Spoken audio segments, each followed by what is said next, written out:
আমরা খবর পেয়েছি সাধনা মহাল আপু যখন ফিনল্যান্ড থেকে ফিরছিলেন ওনাকে এখানে আটক করা হয়েছে। সাধনা মহাল আপু আমাদের অনেক পুরনো অ্যাক্টিভিস্ট এবং সহযোদ্ধা, যারা শেখ হাসিনার বিরুদ্ধে, স্বৈরতন্ত্রের বিরুদ্ধে আমরা লড়াই সংগ্রাম করছি। ওনাকে আজকে এখানে গ্রেপ্তার করা হয়েছে ভারতের দালাল এডিবির ঊর্ধ্বতন কর্মকর্তা গোবিন্দ বরের মামলায়। উনি অনেকগুলো মামলা দিয়ে সাধনা আপুরকে হ্যারাসমেন্ট করতেছেন, হয়রানি করছেন। তো আমরা এখানে দাঁড়িয়েছি যে গণ অভ্যুত্থান পরবর্তী সময়ে যারা গণ অভ্যুত্থানের কাজ করলো, দেশের জন্য কাজ করলো, তারা আজকে ভারতের এজেন্টদের মামলায় আটক হবে, এটা আমাদের পক্ষে মানা সম্ভব না। আমরা স্পষ্ট করে বলেছি আমরা এখান থেকে তাদেরকে নাকি গুলশান থানায় নিয়ে যাবে। আমরা এখানে দাঁড়িয়েছি, দেখি কিভাবে নিয়ে যায়। আমরা আছি, সাধনা আপুকে এখান থেকে নিতে পারবে না। প্রথম আলো ডেইলি স্টারের সামনে যে আমাদের জিয়াপথ ছিল, ওই জিয়াপথে কিন্তু সাধনা আপু আহত হয়েছিল। তো এটা বুঝতে হবে যে সাধনা আপুকে এবং তাকে কারা কেন গ্রেপ্তার করাচ্ছে। ধন্যবাদ। তাকে আমরা এখান থেকে নিয়ে যাব। কি কারণে গ্রেপ্তার করছে, এরকম কোনো তথ্য কি পেয়েছেন?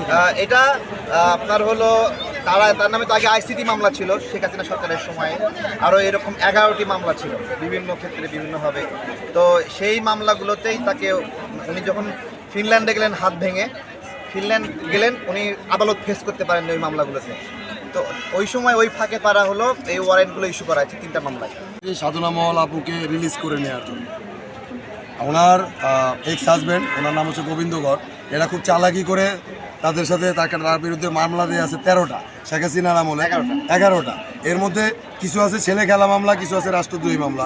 এখন সাধনা আপু আসবে বাংলাদেশে, সে জুলাই অভ্যুত্থানের পরও আন্দোলনে ছিল, প্রথম আলো মার খেয়ে তার হাত ভেঙে গেছে, সে এখন দেশে আসবে রাজনীতি করে, তার রাজনীতি করতে। বিষয় হলো দেখেন, আপনার হলো রাষ্ট্রদ্রোহী মামলা কি করবে? রাষ্ট্র করবে, তাই না?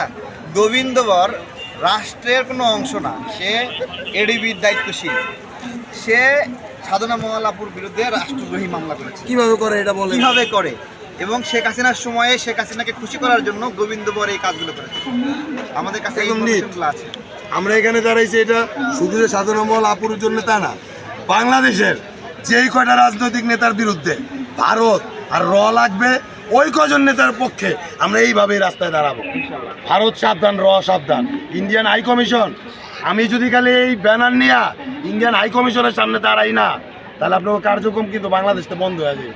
সাধনা মহল বের হবে এবং গোবিন্দ করে আপনারা অ্যারেস্ট করবেন। তা যদি না করেন তাহলে ইন্ডিয়ান এম্বাসির বিরুদ্ধে আমরা দাঁড়াইতেছি। ধন্যবাদ সবাই।